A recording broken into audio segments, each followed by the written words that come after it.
bye-bye. Samahan niyo ako at magluluto ako ng chicken fillet. Ito nga pala yung chicken breast. Ayan, hiniwa ko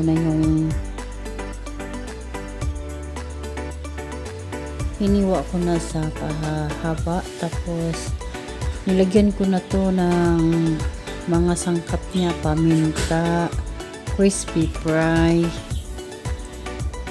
asin, bitchin, tsaka cornstarch. Ayan. Ito siya, ilunod ko lang dito, i-dip ko siya. Tama ba? Isawsaw. Tapos dito ilagay sa breadcrumbs. Ayan, lalagyan ko ng breadcrumbs. Ayan, lalagyan ko ng breadcrumbs. At dito ko lang siya ilalagay. And ready na yan pag prito. Same procedure lang din. Ayan. Lalagay dito.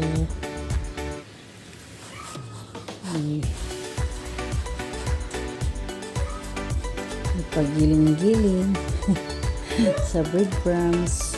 Ayan. Ganito lang. Paulit-ulit.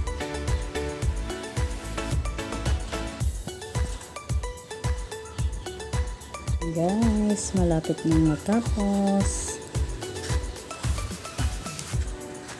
Ito na pala yun. Ganito lang paulit-ulit. Ayan. Malinis yung kamay ko, ha.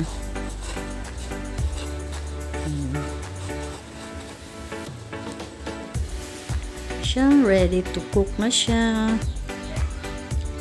Magpapainit muna ako ng mantika, saka ko siya iluluto. Guys, mainit na yung mantika. Iluluto na natin ito. Yan. Dahan-dahan. Ay, sobrang init ng mantika. Ay. Yan. Hayaan lang natin na maging golden brown siya para masarap. Hindi natin bibiglain yung pagluto niya. Dahan-dahan lang, tsaka mahina lang yung apoy. Ayan.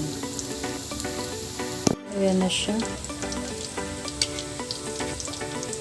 Balik na rin natin. Ayan.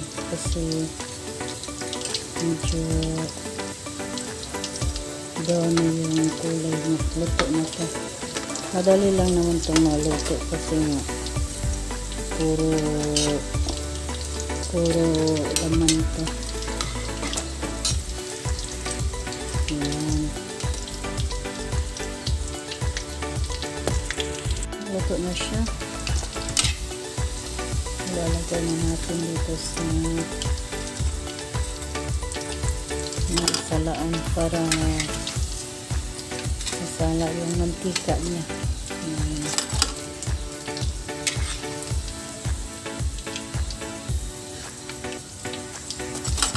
Same procedure lang din.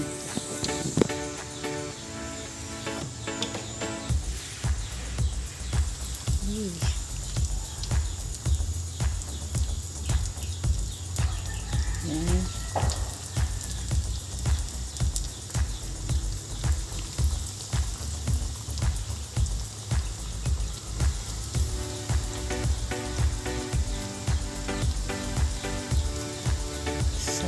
Nakakagutom na. Nakakagutom. Yan.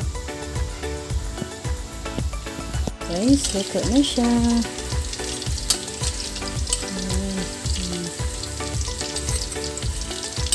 Malutong na ito. Ayan, luto na siya.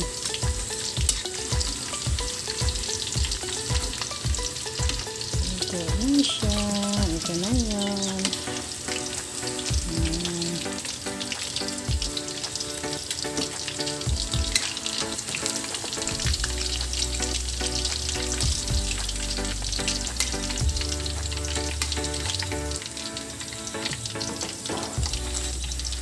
Oh, Diba? Ayan, luto na.